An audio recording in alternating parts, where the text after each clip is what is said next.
அடுத்ததாக சுதந்திர தின வாழ்த்துகளோடு இணைகிறார் நம் பல்கலைக்கழகத்தின் ஆசிரியர் சங்க தலைவர் மற்றும் நானோ அறிவியல் துறையின் பேராசிரியர் பி. சக்திவேல் அவர்கள்.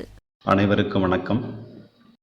ஆகஸ்ட் 15 இந்தியா தனது 75வது சுதந்திர தின விழாவினை கொண்டாடி வரும் இந்நன்னாளில் அழகப்பா பல்கலைக்கழக ஆசிரியர் பேரவையின் சார்பாக பேரவையின் தலைவர் என்ற முறையில் நானோ அறிவியல் துறையின் பேராசிரியர் பி. சக்திவேல் ஆகிய நான் காரைக்குடி அழகப்பா பல்கலைக்கழக பேராசிரியர்கள், அலுவலர்கள், மாணவர்கள் மற்றும் காரைக்குடி மற்றும் சுற்று வட்டார பொதுமக்கள் மற்றும் இந்திய மக்கள் அனைவருக்கும் 75வது சுதந்திர தின நல்வாழ்த்துக்களை பகிர்ந்து கொள்வதில் நான் மட்டற்ற மகிழ்ச்சி அடைகிறேன்.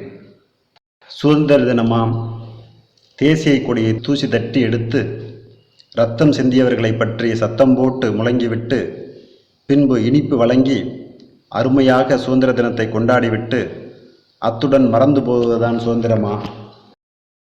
1947ஆம் ஆண்டு ஆகஸ்ட் திங்கள் 15ஆம் தேதியன்று இந்தியா சுதந்திரம் பெற்றது.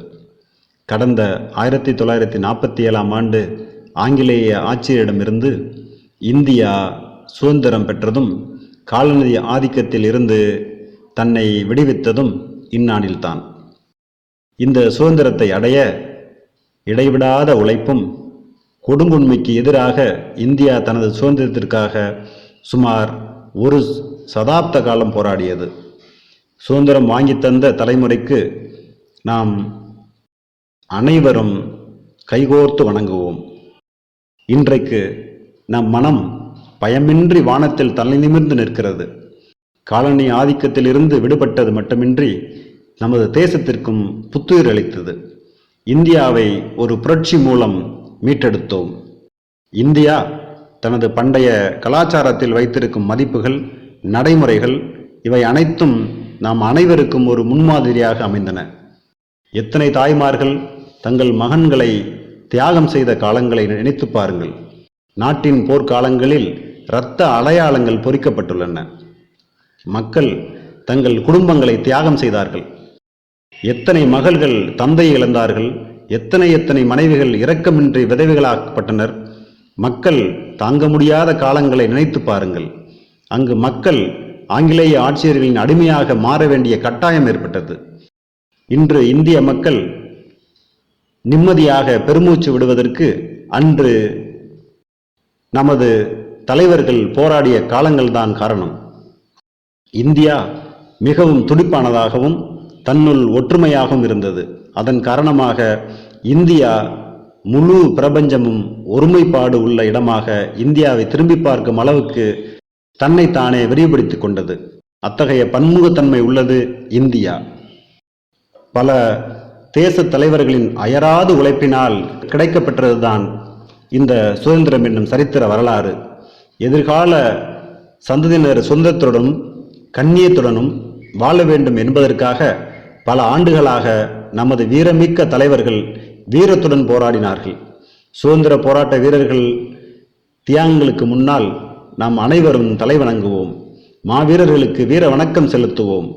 நீதி, சுதந்திரம், ஒற்றுமை, சமத்துவம் மற்றும் சகோதரத்துடன் நாம் ஒரு சிறந்த எதிர்காலத்தை உருவாக்கி நம்பிக்கையுடனும் நேர்மையுடனும் அதை அழகுபடுத்தி பேணி பாதுகாப்போம். வெற்றி பெற்றவர்களின் விலாசங்களை விசாரிக்கும் போது போராட்டமும் வீரமிக்க துணிச்சலும் தொடர்ச்சியான தோல்விகளை தாண்டி வெற்றி வாகை சூடியிருக்கிறார்கள். சூரியன் ஏன் இளமையோடு தோன்றுகிறது தெரியுமா? மக்கள் சூரியனை போன்று ஒவ்வொரு நாளும் புதிய புதிய எண்ணங்களுடன் உதிக்க வேண்டும். சூரியன் தனக்குள் இருக்கிற ஹீலியம் என்னும் அணுவை வெடித்து வெடித்து தன்னை புதுப்பித்துக் கொள்கிறது. சூரியனை போல் நாமும் புதிய புதிய எண்ணங்களை தோற்றுவித்து புதிதாய் நலமாய் வாழ்வோம். துப்பாக்கிகளையும் பீரங்கியையும் கண்டு அஞ்சாத நெஞ்சம் கொண்டு பல்லாண்டு சிறைவாசத்திற்கும் பயமின்றி தடியடி பெற்றும் தளராது நின்று உயிர் தியாகம் செய்யவும் உறுதியாய் இருந்து சுதந்திரம் வேண்டி வாழ்வை தியாகம் செய்து நம் மூச்சு காற்றால் மூவர்ண கொடியை பறக்க வைத்து சுதந்திர நன்னாளில் தியாகம் செம்மல்களை போற்றுவோம். நான் அழகப்பா பல்கலைக்கழக பேரவையின் சார்பாக 75வது சுதந்திர தின நல்வாழ்த்துக்களை கூறிக்கொள்வதில் பெருமகிழ்ச்சி அடைகிறேன். நன்றி, வணக்கம். தங்களின் வாழ்த்துகளுக்கு நம் அழகப்பா பல்கலை சமுதாய வானொலி சார்பாக நன்றிகள் ஐயா.